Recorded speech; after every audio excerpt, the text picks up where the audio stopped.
Em 1 Coríntios 10, versículo 10, está escrito o seguinte: que não se lamentem e nem lamuriem, como fazem alguns, pois estes foram destruídos pela mão do anjo destruidor. A única coisa que se consegue com reclamações e lamentação é provar a imperfeição e a incapacidade da outra pessoa, tentando fazer com que quem reclama seja supostamente superior e mais capaz. Definição da palavra reclamar, ela é muito pesada, gente. Não nos dá margem para outra interpretação. Reclamar é exigir para si, reivindicar. Tá? Em outra abordagem, significa também queixar-se, protestar, lamuriar.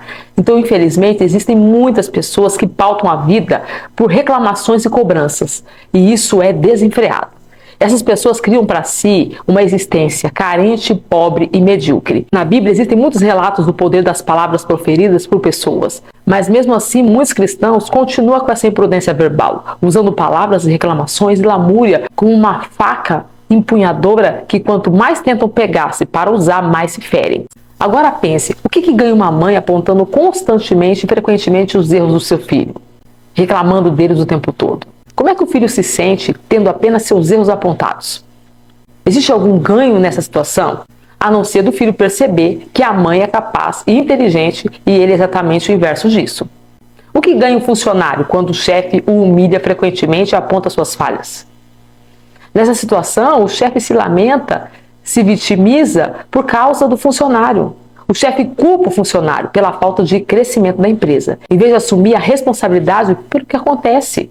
Como se sente, gente, o aluno que nunca recebe o elogio do professor, mas apenas reclamações e vive dizendo que está cansado de explicar e apenas diz que o aluno não atende às suas expectativas? É tirar o foco das coisas erradas e indesejadas de si e colocar nos outros e nas circunstâncias. É se fartar da reclamação eximindo-se da ação. É sentar e observar o circo pegar fogo em vez de se concentrar em seus esforços em apagar o incêndio, independentemente de quem tenha causado. Não existem muitas ações. Ou reclamamos ou colocamos a nossa força e o nosso poder no problema. Ou reclamamos e colocamos a nossa força no poder do problema, ou agimos com a nossa atenção e o nosso interesse na solução. E qual é que parece melhor? O caminho que gera resultados positivos ou o caminho inócuo prejudicial? Pessoas virtuosas não perdem tempo reclamando, destacando problemas, gente. Não. O seu precioso tempo é demandando na solução, no foco das possibilidades e não nas impossibilidades e nas consequências delas. Quando nós nos detemos mais nos problemas e nos erros, são essas sementes que vão florescer, que vão germinar. O mesmo acontece quando nós damos atenção às soluções e às possibilidades. E muitas vezes as possibilidades florescem tanto que os problemas se tornam irrelevantes. Isso não quer dizer que pessoas equilibradas e autorresponsáveis não confrontam os outros com a verdade. Não impede que olhem nos olhos do seu filho e, sem reclamar, digam o que espera dele e que determinado caminho não será de felicidade. Se o filho persistir nos erros, se o filho não estuda, o pai e a mãe não pode ser omisso. Nessa situação, é preciso deixar claras as consequências do problema. E não só estimular e motivar, mas cobrar um comportamento adequado. Não reclamar não significa, gente, se calar diante de um erro ou um mau desempenho do funcionário. Fingir que não viu. Não é isso. É fundamental para a construção do sucesso que você possa confrontar as pessoas com a verdade, dizer-lhes as suas expectativas e o que de fato elas realizaram, falando muito mais dos fatos e dados do que de sentimentos e percepções. Muitas pessoas usam reclamação como uma forma de chamar a atenção, nem que seja se fazendo de vítima e praticando a autocomiseração.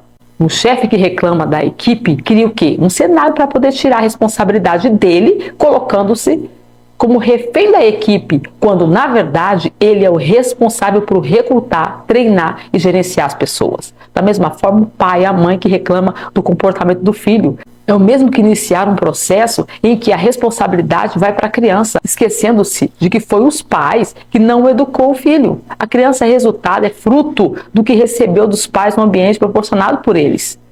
Já as pessoas plenas, realizadas e realizadoras optam por olhar e deter prioritariamente nos pontos fortes, pois sabe que as palavras são sementes adubadas. Como tudo na vida, gente, a qualidade das palavras proferidas por você é uma opção. Serão palavras de crítica e cobrança ou serão elogios e validação? Exerça o livre-arbítrio e fale bem, fale com prudência, olhe com positividade e clareza as circunstâncias e colha os frutos da intencionalidade das suas ações. E outra coisa, não busque culpados. Isso revela o ciclo da responsabilidade. Por que, Luciene? Porque assim como criticar, buscar culpados é uma maneira simples e rápida de se responsabilizar pelo mundo em que você vive, pelos acontecimentos, pelos fatos e resultados obtidos na sua vida. É muito mais fácil nós olharmos para os outros e para os erros dos outros, porém é muito mais difícil a gente perceber e olhar para os nossos. Neurologicamente é um grande perigo, pois o hemisfério direito, que é o lado realizador do nosso cérebro, ao receber a mensagem que o resultado insatisfatório que foi obtido foi culpa dos outros, cria o quê? Que é o seguinte diálogo interno: por que mudar e fazer diferente se o resultado negativo obtido foi por culpa de outro? Dessa maneira, a pessoa continua a repetir os mesmos erros, sem, no entanto, aprender com eles. Afinal, se são os outros os responsáveis por tudo isso, assim, por que eu deveria mudar? Os outros que mudem. Quer ver alguns exemplos típicos desse raciocínio? Por que mudar se os políticos é que são corruptos? Por que mudar se o problema é o meu professor que é ruim? Por que mudar se o problema é a minha esposa, é o meu esposo que me critica e que reclama de tudo?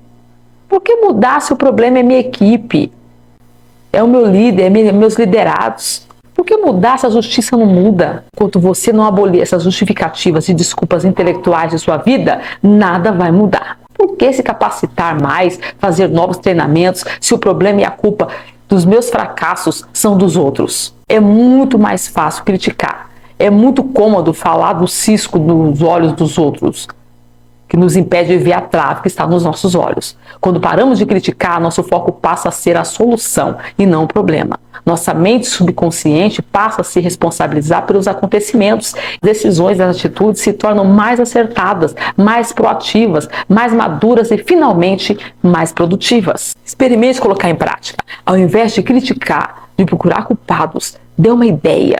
Seja uma pessoa que amplie a visão das outras e não que fique apontando as suas falhas e os seus erros.